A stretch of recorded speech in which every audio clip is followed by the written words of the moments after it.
날마다 솟는 샘물 큐티 메시지입니다. 오늘 큐티 말씀은 고린도전서 16장 13절부터 24절까지입니다. 여러분, 교회와 가정과 교회 공통점이 있습니다. 하나님이 직접 세운 공동체라는 점, 그리고 이 둘은 반드시 믿음과 사랑으로만, 신뢰와 사랑으로만 건강하고 아름답게 세워질 수 있다는 것입니다. 예수님의 교회를 세우실 때 전지전능한 능력으로 교회를 세운 게 아닙니다.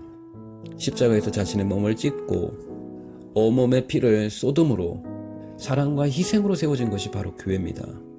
그래서 교회는 거룩하고 존귀합니다. 돈이나 권력, 탁월한 경험으로 교회가 세워지는 것이 아닙니다. 오직 섬김과 사랑입니다. 우리 기쁜 교회 역시 섬기고 사랑하는 성도들을 통해서 교회가 세워졌고, 희생과 헌신을 통해 앞으로도 성장하며 사명 감당하는 교회가 될 것입니다. 저는 이 아침에 우리 교회를 사랑하고 섬기며 헌신했던 모든 분들을 주님의 이름으로 축복합니다. 주님의 은혜와 평강이 가득하게 될 줄 믿습니다. 은혜로우신 주님, 오늘도 말씀을 하루를 시작합니다. 주님의 따스한 사랑의 음성 듣는 시간 되게 하여 주옵소서. 사도 바울은 고린도 교회 성도들을 위한 마지막 몇 가지 권면과 함께 작별 인사로 편지를 마무리합니다. 사도 바울이 마지막 강조한 것은 믿음과 사랑입니다. 13절, 14절, 바울은 고린도 교회 성도들에게 깨어 믿음에 굳게 서서 남자답게 강건하라. 너희 모든 일을 사랑으로 행하라. 어린아이의 믿음이 아니라 장성한 믿음을 가진 남자답게 믿음에 굳게 서서 늘 깨어있으라.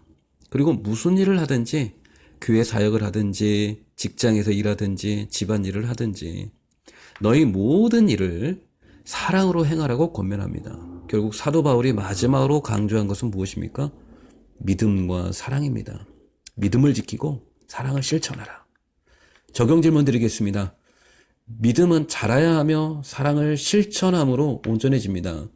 내 믿음은 행함 있는 믿음입니까? 사랑의 열매가 있습니까? 주님이 주신 믿음과 사랑을 가지고 오늘 내가 연락해야 하거나 만나야 할 사람이 혹시 있습니까? 사도 바울은 사랑과 섬김의 아이콘으로 스데바나 가정을 소개합니다. 스데바나 가정은 아가야 지방에서 가장 먼저 예수를 믿은 첫 열매인데, 성도들을 섬기는 일에 몸바쳐 헌신한 가정이라고 바울은 소개하고 있습니다. 그래서 바울은 고린도 성도들에게 스데바나 같은 사람과 함께 동역하고 섬기며 순종하라고, 또 그들과 함께하는 자들과도 협력하고 순종할 것을 권면합니다. 바울은 개인적으로 스데바나와 함께한 자들이 바울의 사역지인 에베소에 방문해줘서 너무 기뻤다고 말합니다. 여러분을 보고 싶어하는 내 허전함에 큰 위로가 되었다고 말합니다. 그러므로 바울은 스데바나 같은 분들을 교회에서 인정해주고 세워주라고, 또 함께 동역하며 주님의 나라를 세워가라고 간절하게 권면하고 있습니다. 결국 바울이 마지막으로 하고 싶어하는 말은 무엇입니까? 결국 섬김입니다. 섬기는 자가 진정한 교회의 일꾼이다. 교회는 이들을 통해서 세워진다. 교회의 리더는 섬기는 자가 되어야 된다. 주님도 이 땅에 오신 목적을 섬김이라고 말씀하십니다. 인자가 온 것은 섬김을 받으려 함이 아니라 도리어 섬기려 하고 자기 목숨을 많은 사람의 대속물로 주기 위해 왔다.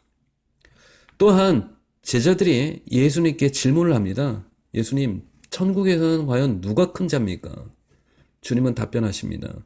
누구든지 이 어린아이와 같이 자기를 낮추는 사람이 천국에서 큰 자니라. 결국 섬기는 자가 큰 자라는 겁니다. 작은 자라도 잘 섬겨라. 그것이 곧 나를 섬기는 것이라고 주님은 말씀하십니다. 이 주님의 말씀에 저도 제 자신을 돌아봅니다. 나는 섬김을 받는 데 익숙한가? 아니면 섬기는 데 익숙한가? 나의 섬김 지수는 몇 점일까? 적용 질문 드리겠습니다. 묵묵히 교회와 복음을 위해 헌신하고 섬기는 스데바나 가정을 보면서 무엇을 느끼십니까? 나의 섬김 지수, 그것을 높이기 위해서 내가 오늘 실천해야 할 일은 무엇입니까? 고린도 교회는 축복받은 교회였습니다. 수많은 은혜와 기적, 탁월한 인물과 각종 은사, 그리고 부흥과 수많은 열매가 있었던 교회가 바로 고린도 교회였습니다. 그런데 왜 그런 교회가 하나님의 은혜로부터 벌어졌을까? 왜 분열과 다툼으로 병들어가는 교회가 되었을까? 성장은 있었지만 성숙이 없었기 때문일까? 아니면 처음 사랑을 잃어버렸기 때문일까? 하나님의 사랑으로부터 나오는 섬김과 희생, 헌신, 그것을 왜 놓쳐버렸던 걸까? 그러나 그들이 놓친 것이 무엇이었든 간에 분명한 건 하나님은 여전히 변함없이 그들을 사랑하고 계신다는 것입니다. 바울은 나중에 다시 회복해가는 고린도 교회의 기쁜 소식을 듣게 됩니다.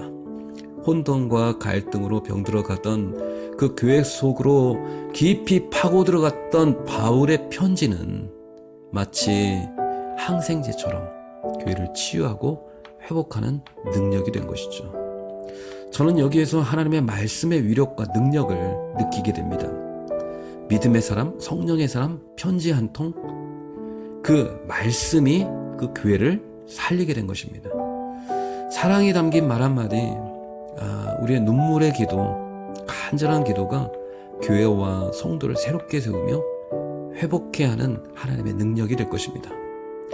저는 고린도전서 큐티를 마치면서 저는 여러분들을 주님의 이름으로 다시 한번 축복합니다.